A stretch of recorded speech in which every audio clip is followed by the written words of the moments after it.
What's up, everybody, and thanks for tuning in to another episode of Between the Cons. My name is Chris, and with me today, MasterMind-rebo. Hey, everybody. That's him. He's that guy. That is always me. But we are back. We've got a fun episode for you, bringing you the latest nerdy news. So, I don't know. Let's just get into it. I think Lots we of should. good stuff. We're going to have a pineapple situation. What should I do? Pineapple.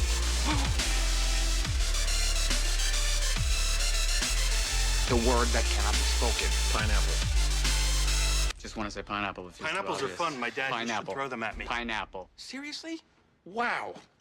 All right, everybody. For today's episode of Pineapple, we've got some new set photos from The Punisher. So photos on Imgur of John Bernthal in Punisher garb. He's stealing a police car. And the best parts of all of this is he is absolutely hopping over the hood and sliding in a very Dukes of Hazzard style. You know, not that his character is very comedic in its nature, but it does show very reminiscent of that kind of style. It shows him kind of smiling and other things like that. So it's probably leaked photos that happened rather than just an official release. But all that to say, it just shows that our character, the Punisher, is up to no good as usual, causing trouble for our friend, the Daredevil. Hoodie. Yeah. In his black hoodie, stealing cop cars. That's right. So being the Punisher. No stereotypes there at all. So pineapple. Stranger Things Season 2. We got a Super Bowl ad. Oh, fantastic. Started with a super awesome Eggo commercial, Lego My Eggo commercial from the 80s. I know we watched it at a friend's house, or I watched it at a friend's house. Yeah. And it was really funny because everybody was like, "What is this commercial?" Oh my god! Oh my god! Yeah. Oh my god! It's Stranger Things. Yeah, but it was really. I am so disappointed. I in you. know, man. I'm so sorry. Mute that junk. But anyways, it started with that really old commercial, and then the whole commercial was really disjointed. I mean, it was definitely a teaser trailer. Yeah. But lots of quick cuts from scene to scene, lots of quick images, very intense. I cannot wait.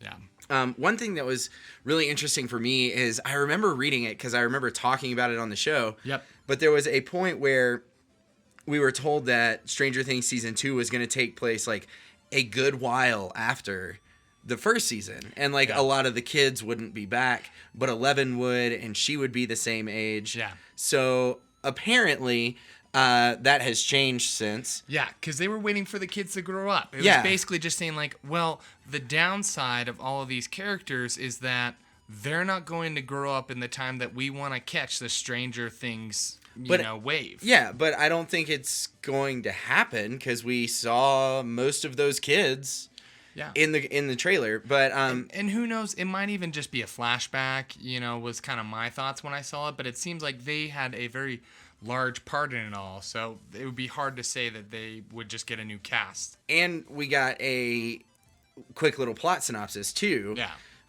Saying that the show is taking place a year after Will's return. Oh, yeah. So everything seems back to normal, but a darkness lurks just beneath the surface, threatening all of Hawkins. So it's like some big spidery looking creature. Yeah. You get a little flash. There's a sketch of it, and then you get a little flash of it in some kind of weird lightning storm thing. So it looks really crazy, looks really great. I'm really excited for it to come back to Netflix. So please give me now. Please give me. Absolutely. Then you can go and binge watch it, or you can watch it slowly, as we talked about in our previous episode. Exactly. Pineapple. All right, ladies and gentlemen, Guardians of the Galaxy Volume 2 also had just another trailer for the Super Bowl. And really, I find many of us nerds out there watch the Super Bowl just for the commercials and the trailers. Let's just be honest. Or if you're patient enough, you can wait for the next day. And so, according to Kevin Feige, this will take place a few months after Volume 1. And their legend, so the quote is saying, legend and their mythology has grown and spread throughout the universe because they defeated Ronan and because they were able to hold, Peter in particular was able to hold an Infinity Stone and not die, which has also spread its legend. So it makes sense. I love that you just really quick, I have never noticed that Kevin Feige's last name looks like beige until you just pronounced it as Kevin Feige. So yeah, Kevin Feige, if you're listening, which we're pretty sure you are, I'm sorry. Your name is beige. Yeah, beige phage. But yeah, so the trailer was fantastic and very much sticking with just the short clips of their legend. Yeah, and just how it's growing. over the top. Yeah. I'm really excited about Guardians. Oh my gosh, Baby Groot just always pulls at my heartstrings on a very high level whenever I see him. On a very high level. Pineapple. Furthermore, Guardians of the Galaxy Volume 2, we have a ton of details to share with you guys about Nebula and Gamora and Mantis. So for Nebula, at the end of Guardians of the Galaxy, the first film, she cut her hand off, fell down onto a ship, and then flew off, and we didn't see her again for the rest of the film. She comes back to the story in Guardians of the Galaxy Volume 2 relatively early on. She is a prisoner that the people of Sovereign are exchanging with the Guardians in order to get the Guardians' help to get rid of this giant monster that is like eating their power source. Yeah. So that's where the movie is set to kind of kick off in that setting. As far as Nebula and Gamora go, obviously not best friend sisters. Not besties. But we will get to explore the dynamic between them as sisters, and then obviously adopted sisters who were raised in less than ideal circumstances under a crazy mad titan Thanos.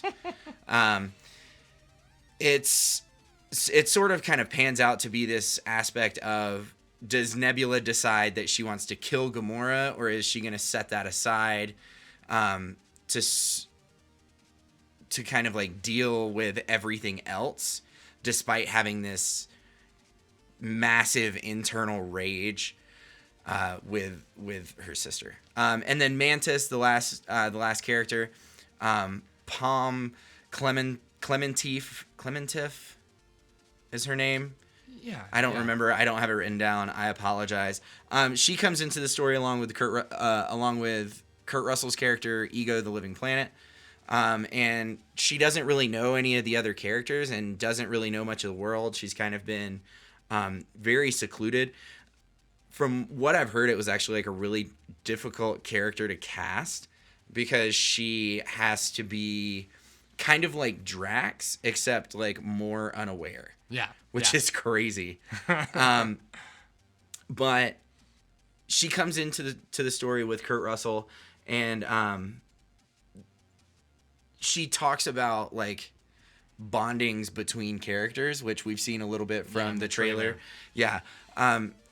But one of the really interesting things is that she will also kind of be getting a lot of screen time with Drax. So I'm really excited to see that. I really kind of hope it's this super awkward couple romance thing that happens on screen.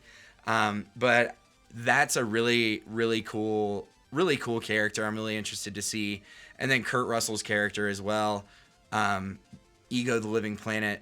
We don't have any detail on what he's actually going to look like. We've seen him in planet form, but we have not seen him in planet form. We've seen him in human form. Yeah. So I'm really interested to see what they do with that. If they're actually going to make it a planet form thing, I don't know.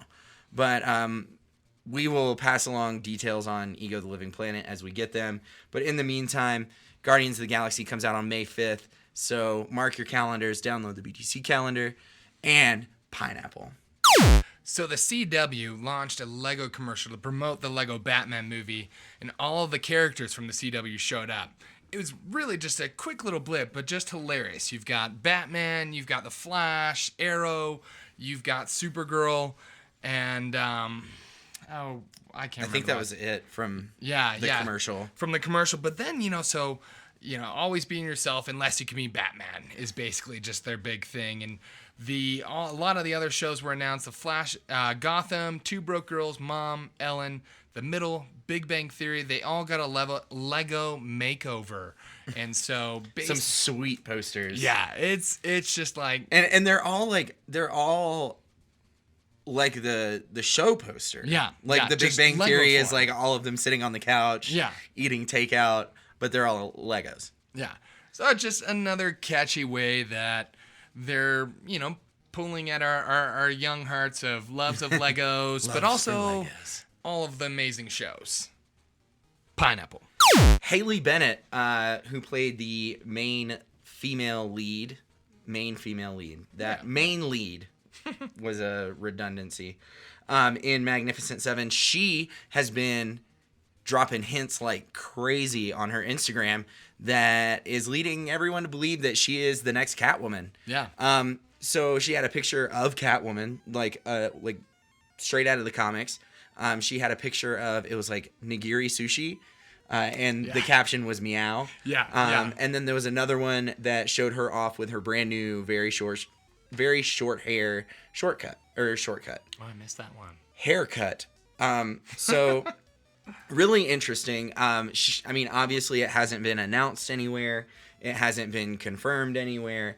She's more or less just hinting at it. She could just like sushi and cats, In Catwoman. Yeah, well. But the interesting thing is like the level of ambiguity in her her comments, her captions. Yeah. But one of the things about it is there are so many options for Catwoman right now. Like in Gotham.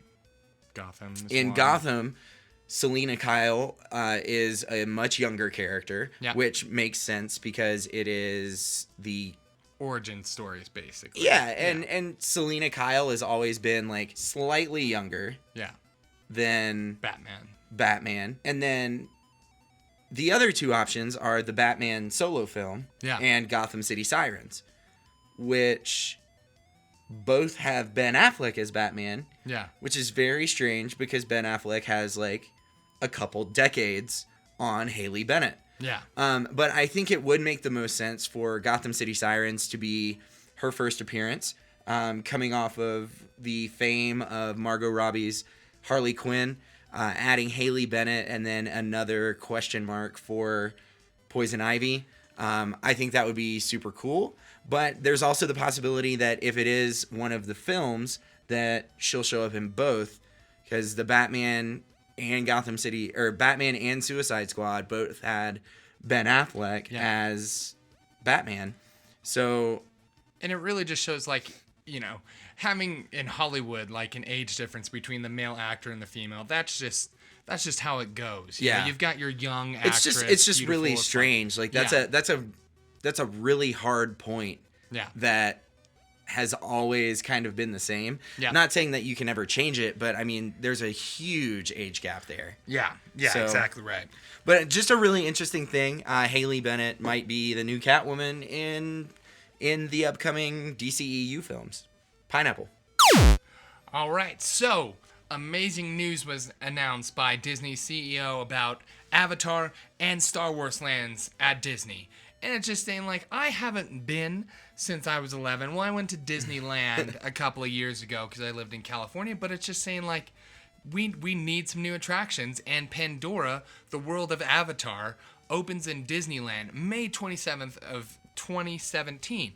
So, I mean, gosh, we're months away from that. Yeah. So that's fantastic. And, in coming years, the interest of Avatar is going to grow, is the quote from the CEO. So really, it's just Disney, pumping a lot of money into this trying to ride on that money train. Yeah. So seeing what we can milk from, the James Cameron cow, you could almost say.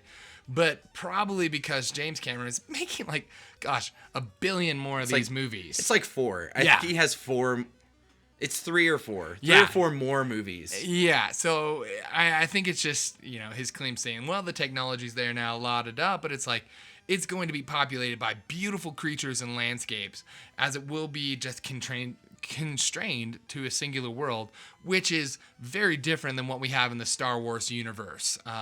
Star Wars Land itself was given a broad date of 2019 opening. Dot, so, dot, dot, don't buy 2019. your tickets yet. Don't stand in line yet. You may just want to keep listening to our podcast because that's really the only update that we Yeah. have. 2019. Pineapple. So there's been a lot of rumor swirling around for upcoming movie Deadpool 2. Yeah. Ryan Reynolds and David Leitch have had apparently lots of conversations with lots of actors to cast Cable.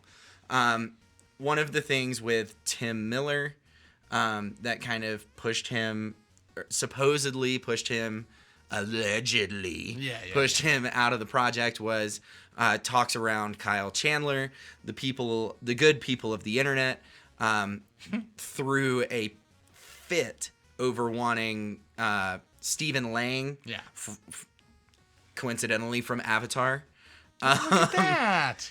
But Forbes reporter Simon Thompson had a conversation with David Leitch, and after Ryan Reynolds posted a photo with himself and Pierce Brosnan, Simon Thompson congratulated David Leitch, saying congratulations on casting Pierce Brosnan.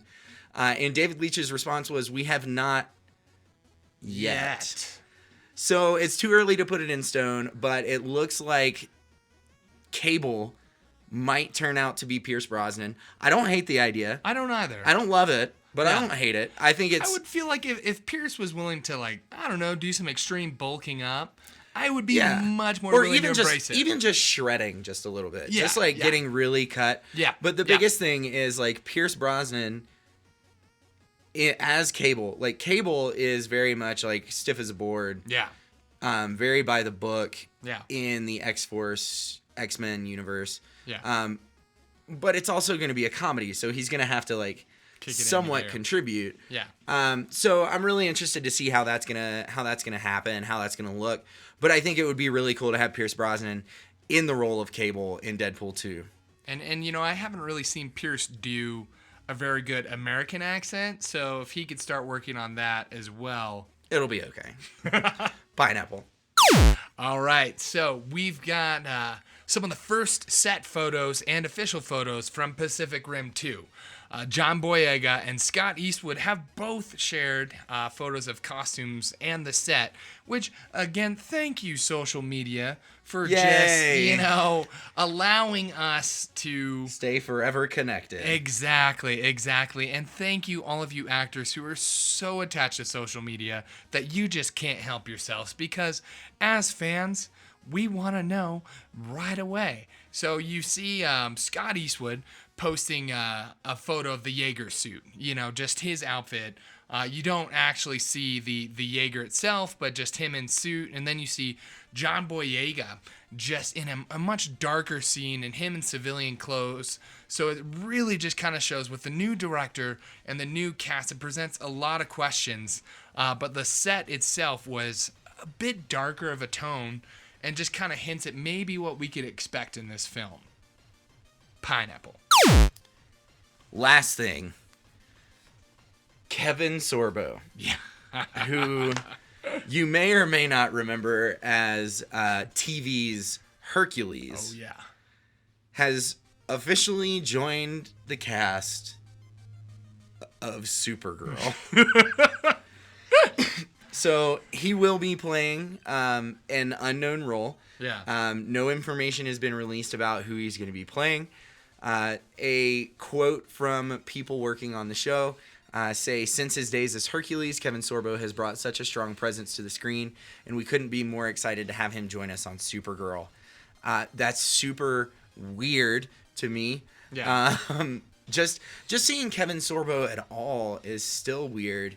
But I think it's because I grew up in the age of Hercules. Yeah. And Yeah. Xena the Warrior Princess. Absolutely. But it's even more so strange. Dane talked about it last week, but we found out that Terry Hatcher is joining the show. Terry Hatcher, of course, being Lois Lane of The Adventures of Lois and Clark. Across Dean Cain. So Terry Hatcher joins Supergirl. Not a week later, Kevin Sorbo joins Supergirl. Yep. So what I'm thinking is that there's going to be an episode of Supergirl this season, where it's just like all of the superheroes and heroes from TV shows growing up Yeah. are like have become real and they're taking over the world. And CW's just trying to monetize that, man.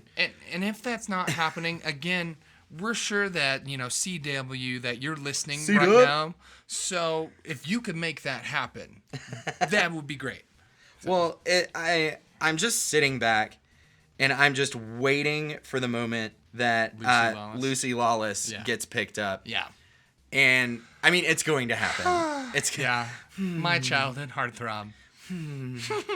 I mean, seriously, do you know how awesome it would be if and Dean Cain. Yeah. Dean Cain, Terry Hatcher, Kevin Sorbo, and Lucy Lawless.